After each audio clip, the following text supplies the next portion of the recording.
Nun, menos 5 para las 2, tikares muna, papagod.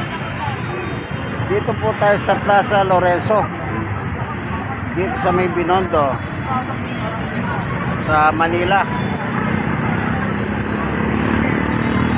Nakakaingal po paglalakad, kasi pupunta ako ng ESOS, magbe-verify ako. Ayan po, dito po ngayon, tikares muna kaibigan, mga estudyante. Nagre-rehearsal po dito, ano man yung ano.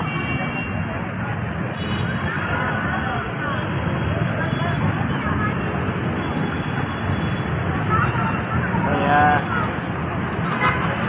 Lorenzo, Plaza Lorenzo, dito sa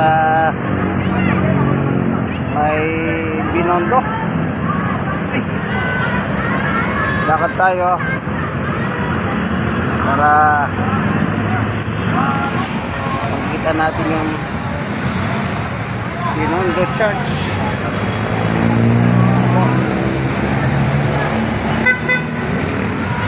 Medyo mulan kasi basa yung kalsada.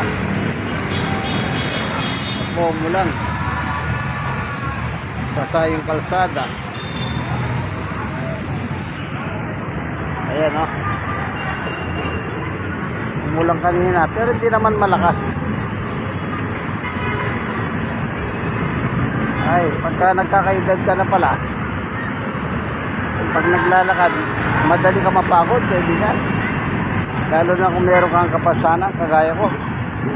PWD ako, yung tuhod ko masakit.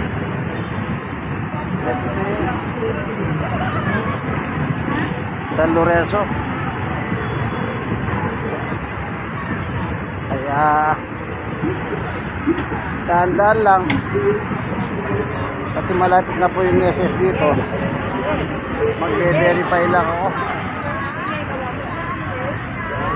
yung tungkol po sa ano, station. Dito po yung malapit na yung San Lorenzo Church. Maraming estudyante, mga student, dito po sila nagre-relax. Welcome to my son.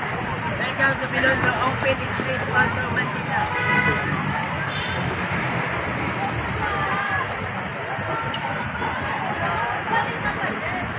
Mga student, ito mga fountain. Ayun na po yung ano, yung simbahan ng Binondo. Ayan na po. May meron sigurong gagawin dito. Ayan, yan ano na yan. Dahil magpapasko na, sigurado masaya na ito, masaya. Ito yung Binondo Church, ano. Kasi yung mga ganito, yung pagkain sa gabi. Yan, magsisimula na po yan. Naalala ko yung taon-taon nangyayari yan. Mga pagkain, ano pa, mga panindang, sari-sari po bukod sa pagkain. Meron pang iba, mga damit.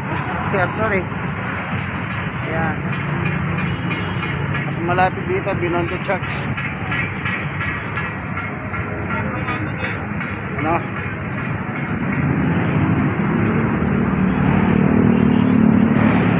Yung mga estudyante. Once again, ayan po.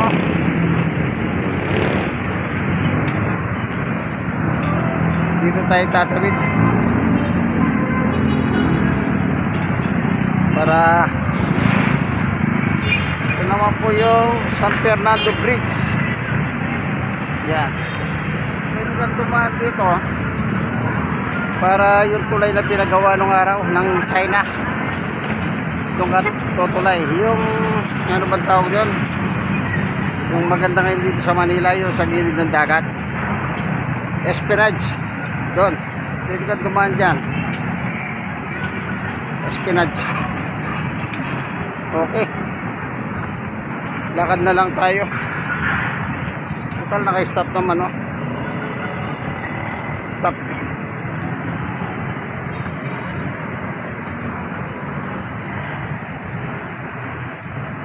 Yan. Malapit na yung SS dito. Kung saan magbe-verify po ako.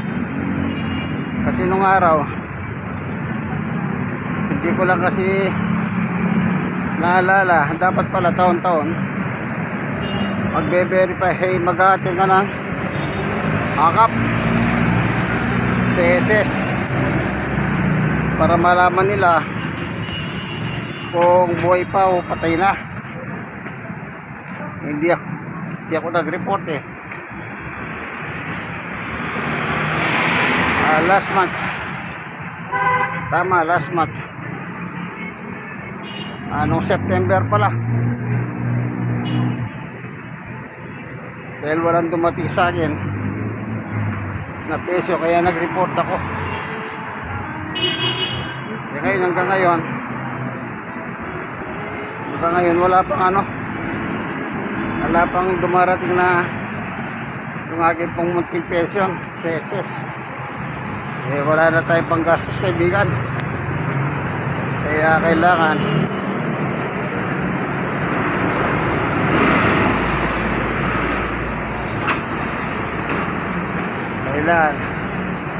follow up lang. Eto dito, dito ka dumaan dyan.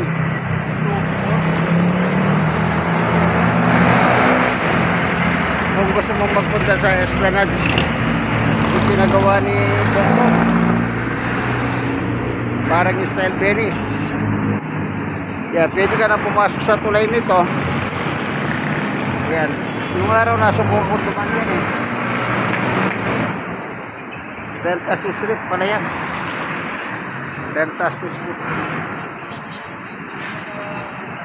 Nga lang kailangan matibay ang tuhod mo. Mahaba kasi yan eh. Ako iniikot ko talaga. Na-experience ko madahanan yan. Kaya tsinyaga ako. Kanya lang araw yun. Pero ngayon maganda po sa gabi. Kasi marami ka nang makikita magaganda dyan. Lalo na pagka sa gabi masaya. Siyempre dahil magpapasko, yun po ha.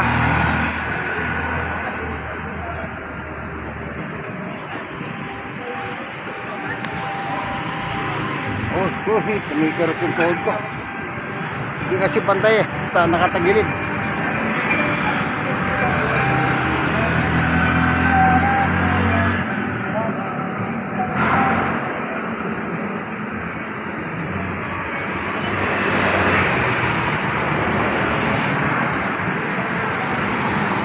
Malapit na yung SS dito. Parang ano na rin ito, exercise. Walking sa tanghali. Hapon pala, alas 2. Kahit anong oras mo naman gawin yung walking, ay exercise po yan.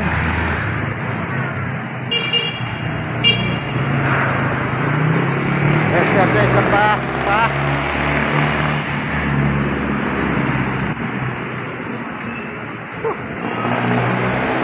Wala na. Halos di na nakita World Bank Corporation. Yung malakas na tao.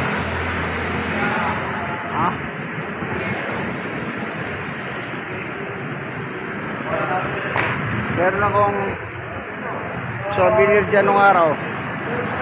Yun, namatay yung founder ng bangko na yan. Nasa transportation ako. Naarkila yung kumpanya ng bus.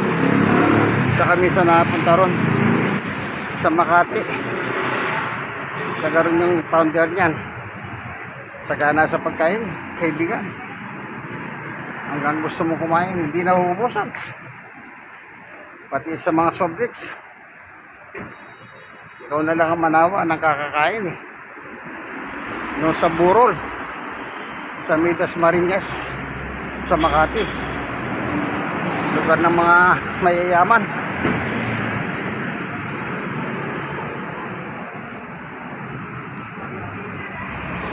Konti na lang. Tsatsagat-tsagat. Yan.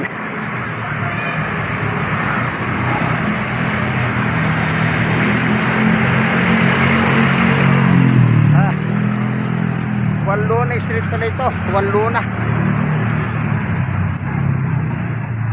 Sa sakop ng Binondo. No, Divisoria. Ito na, SS na. Hi. Praise God. Tsaga-tsaga lang kaibigan.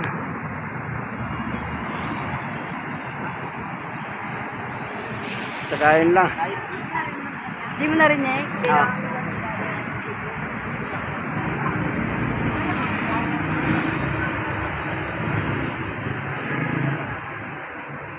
Okay.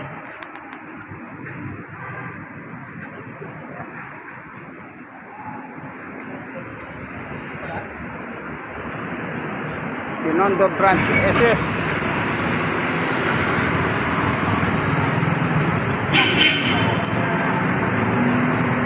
Ito na. SS. Binondo Branch.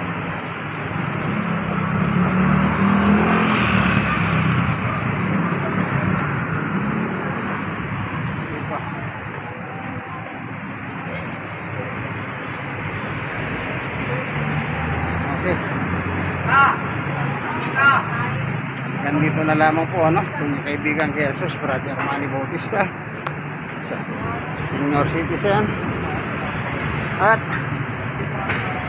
64 stroke, 6 na taon, PW, 6 na taon. Dito na tayo sa SS. Okay, God bless us all po. Thank you for watching.